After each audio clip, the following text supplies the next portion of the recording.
Experimental obesity drug from Danish company Zealand Pharma is stoking investor hopes about the wider health benefits of weight loss treatments. The company's latest data showing significant improvement of fatty liver disease in patients studied in a phase 2 trial, sending Copenhagen-listed shares of Zealand soaring 35%. For more on what this means for competition in the obesity space, we are joined by Jared Holz, healthcare sector strategist at Mizuho. Jared, it's always great to see you. What's interesting about this is that they squarely address MASH, which is this fatty liver disease, and not obesity. And yet there's this jump that this will be an obesity drug. Right. It's debatable whether that's going to come to fruition or not, I think. When you got two major players already, the study not designed for obesity, designed for fatty liver disease and a bunch of other metabolic diseases that kind of like underlie that condition. We just don't know. I mean, it's interesting. Altimmune is working on a similar construct for obesity specifically. I think we just have to wait a little bit more until we kind of figure out what this MASH market actually is, because as of right now, it seems like it's a subset of obesity. Right. And if Lilly and Novo can kind of address the more mild to moderate population, we just don't know how big these other drugs are going to be. This study is sort of... It's not, I don't want to say it's not a clean study, but there are some differences. It looked like it studied people with less severe MASH in terms of its stages, whereas Lilly was looking at more severe cases. It also, as you pointed out, it studied a certain molecule that they have plus tirzepatide, so we don't really know what the efficacy is. Is it possible that the notion is that it addresses the MASH market, which takes away one potential driver for the obesity drugs, or is that just not?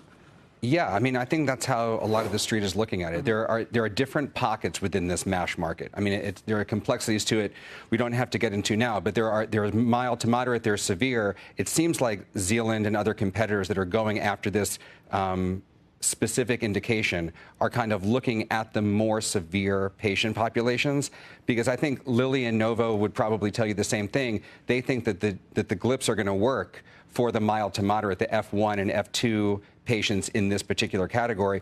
F3 and F4 potentially Zealand, Altimmune, Madrigal, which is going to supposedly get their drug approved next month, or it's on the docket to get approved. So maybe the mild to moderate, Lilly Novo, more severe, which is a smaller subset of the population, goes to, these smaller biotech companies. But sort of just, taking a bigger view of this whole space, I mean, does this just sort of, a week ago we never heard of, or the general population, you may have heard of Zealand Pharma. Right. But we never discussed Zealand Pharma ever on this desk. It never came up in conversation. All of a sudden, we're talking about Zealand Pharma listed in Denmark. Right. Does this just sort of $50, Guy, if you can name the currency in Denmark. $50. I'll take it out of my pocket right now. Kroner. Well, you just came back from Copenhagen. Nice. You didn't know that? You came back from Copenhagen. Fantastic. Anyway. You still owe me 50. Does this sort of underscore the notion that there are competitors or potential, companies out there developing potential drugs that we just have never even heard about?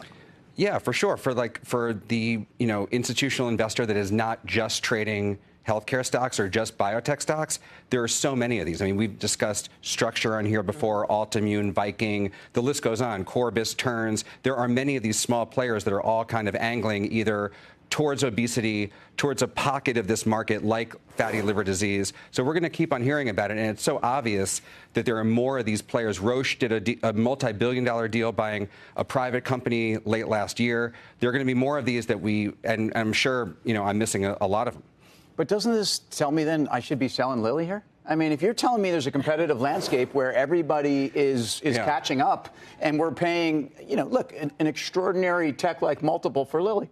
Yeah, the one thing I would say, Tim, on this thing is when you consider the investment needed just to kind of manufacture and then commercialize these drugs, given the market size.